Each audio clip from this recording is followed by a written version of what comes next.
Fl-aħħar 24 siegħa kien irreġistrat każ ieħor ta' COVID-19 li skont il-Ministeru tas-Saħħa huwa marbut ma' każ li kien ittestja pożittiv fl-aħħar jiem.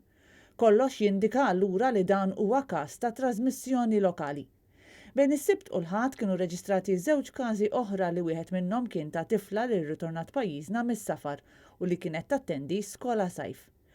Net News staqsal il-Ministeru tas-Saħħa x'miżuri qed jittieħdu b'rabta ma' dan il-każ.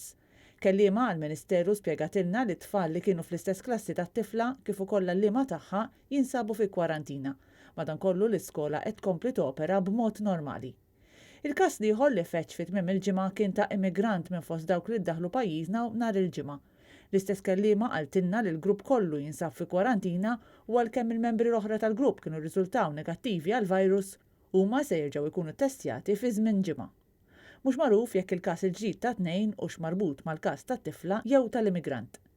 Intant fl-aħħar 24 siegħa żewġ persuni oħra fiequ mill-COVID biex issa n-numru ta' każi attivi pajjiżna huwa ta' 4. Bħalma issa sar komuni fit-tmiem il-ġimgħa in-numru ta' swabs li saru kien pjuttost baxx b'582 test biss meħuda l-ħadd. Iż-żewġ każi ġodda itellaw għal 677 il-każi rreġistrati f'Malta b'664 persuna huma ċertifikati mfejqa. L-awtoritajiet tas-saħħa jibqgħu jisħqu dwar l-importanza taż-żamma ta' distanzi soċjali, l-użu tal-maskri, il-ħasil tal-idejn ta' spiss u żamma tal-indafa sabiex ikun imrażżan it-tixrid tal-virus. Il-każi ġodda għadhom qed ikunu iċċensurati mill-midja laburista li mieti rapporta xejn dwar l-imxija fuq livell lokali.